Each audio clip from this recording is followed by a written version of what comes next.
और अब हम बात करें अपनी company Datamatics global services limited के बारे में। तो बात करें कंपनी मेनली 3 टाइप की सर्विस प्रोवाइड करती है, उसमें डिजिटल टेक्नोलॉजी से रिलेटेड है, डिजिटल ऑपरेशंस है और डिजिटल एक्सपीरियंस है। इसके थ्रू कंपनी जो उनके कस्टमर हैं, जो दूसरी एंटरप्राइजेज या कंपनी को अपनी सर्विस देती है, उनको वो डिजिटल जाने के लिए हेल्प करते हैं। एक तरीके से बात करें तो उसके थ्रू कंपनी की जो प्रोडक्टिविटी है वो इंप्रूव हो जाती है, कस्टमर एक्सपीरियंस है और कॉम्पिटिटिव एडवांटेज उनको मिलता है। तो इससे कंपनी हेल्प करती है जो पुराने ही काम कर रहे हैं उसी को वो और अच्छे से कर सकें और उनको कॉम्पिटिशन एडवांटेज मिले। डिजिटल टेक्नोलॉजी के थ्रू कंपनी की प्रोडक्टिविटी इंप्रूव हो सकती है, कस्टमर का जो एक्सपीरियंस है वो सब इंप्रूव हो सकता है। जो कंपनी ऑलरेडी पहले से काम कर रही है उसको और अच्छे से वो इंप्रूव कर सकते हैं।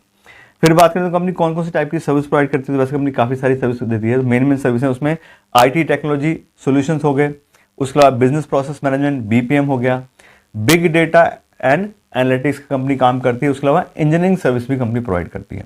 और अभी कंपनी ने अपना खुद का एक इंटेलिजेंट ऑटोमेशन प्लेटफॉर्म भी बनाया है, जिसमें कंपनी ने अपना जो IP प्रोडक्ट है वो और जो AI यानी कि आर्टिफिशियल इंटेलिजेंस है उन दोनों को जोड़ करके ये नया प्लेटफॉर्म बनाया है। और काफ़ी अच्छी डिमांड आने वाले फ्यूचर में इस तरह की सर्विस की होने वाली है। 19% के CAGR से इस टाइप की सर्विस की डिमांड बढ़ने वाली है अगले 4 से 5 सालों में, जो कंपनी कह रही है। तो काफ़ी अच्छे से पहले ही कंपनी काम कर रही है और नई नई टेक्नोलॉजी में कंपनी आती जा रही है। फिर बात करें कंपनी के रेवेन्यू ब्रेकअप की, इसमें बात की कंपनी अलग टाइप की सर्विस देती है। तो कंपनी जो डिजिटल टेक्नोलॉजी से रिलेटेड कंपनी सर्विस प्रोवाइड करती है वहाँ से कंपनी को 41% होता है। डिजिटल ऑपरेशन से कंपनी को 43% रेवेन्यू आ रहा है। डिजिटल एक्सपीरियंस से रिलेटेड जो कंपनी काम करती है वहाँ से कंपनी को 16% का रेवेन्यू आता है। फिर बात करें इंडस्ट्री वाइज रेवेन्यू ब्रेकअप की, कौन कौन सी इंडस्ट्री में कंपनी की जो सर्विस है वो यूज होती है, वहाँ से कितना रेवेन्यू होता है। तो सबसे ज़्यादा कंपनी का जो रेवेन्यू BFS यानी कि बैंकिंग एंड फाइनेंशियल सर्विस से आता है 26% का। एजुकेशन एंड पब्लिशिंग इंडस्ट्री से कंपनी को 13% होता है। टेक्नोलॉजी और कंसल्टेंसी से कंपनी को 24% रेवेन्यू आ रहा है। और non profit non government organisation से कंपनी को 11% रेवेन्यू आता है। और मैन्युफैक्चरिंग, इंफ्रास्ट्रक्चर, लॉजिस्टिक्स की सारी चीज़ें मिलाएं तो यहाँ से कंपनी को 12% रेवेन्यू है। और रिटेल से रिलेटेड जो कंपनी को सर्विस कंपनी प्रोवाइड करती है वहाँ से कंपनी को 10% होता है और बाकी जो सब चीज़ें वहाँ से 4% है। तो कंपनी का रेवेन्यू डिस्ट्रीब्यूटेड है। बहुत सारी इंडस्ट्री में कंपनी सर्विस यूज हो रही है, लेकिन ऐसा नहीं कि एक ही के ऊपर बहुत ज़्यादा डिपेंडेंसी है। BFSI तो सभी कंपनी को ज़्यादा रेवेन्यू आता है क्योंकि वहीं सबसे ज़्यादा IT सेक्टर में यूज़ होती हैं सर्विसेज, वही सेम कंपनी से आता है। तो अच्छे से डिस्ट्रीब्यूटेड है कंपनी का रेवेन्यू। फिर बात करें ज्योग्राफी के वाइज रेवेन्यू ब्रेकअप की, तो हम बात करें इंडिया में कंपनी का बिजनेस है, US में भी है। तो USA से कंपनी को सबसे ज़्यादा होता है 54% का, इंडिया से 24%, यूरोप और UK के मार्केट से 13% और बाकी रेस्ट ऑफ द वर्ल्ड से 9%। तो जैसे सारी IT कंपनी साथ में है, सबसे ज़्यादा जो बड़ी मार्केट है वो US की मार्केट है IT के लिए, वहाँ से ही कंपनी को सबसे ज़्यादा रेवेन्यू आता है। लेकिन दूसरी कंट्री से कंपनी काफ़ी अच्छा रेवेन्यू जनरेट करी है, ऐसा नहीं सिर्फ US के ऊपर डिपेंडेंसी। हाँ, US के ऊपर ज़्यादा डिपेंडेंसी है, लेकिन बाकी जगह से भी कंपनी को अच्छा खासा रेवेन्यू आता है। फिर बात करें कंपनी क्लाइंट प्रोफाइल की, तो अभी कंपनी के पास में 300 से ज़्यादा क्लाइंट है और 9 यानी कि नए क्लाइंट जो है वो कंपनी ने अभी Q1 2025 में ऐड करे हैं। तो कंपनी काफ़ी अच्छे से अपने क्लाइंट एक्विजिशन का काम कर रही है।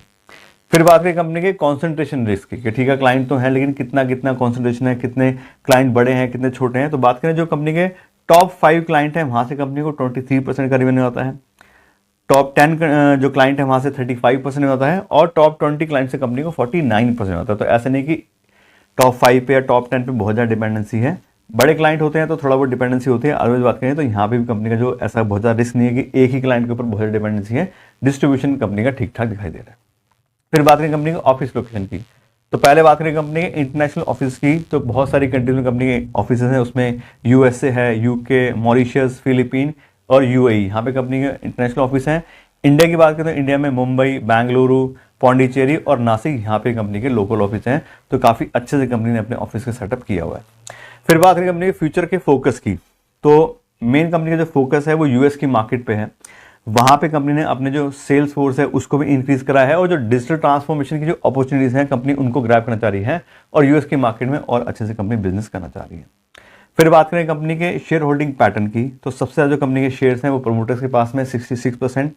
FIs और DIs ने इस कंपनी को खास इन्वेस्टमेंट नहीं करा हुआ है। FIs का 2% का इन्वेस्टमेंट है मामूली सा और DIs ने कोई भी इन्वेस्टमेंट इस कंपनी में नहीं करा है।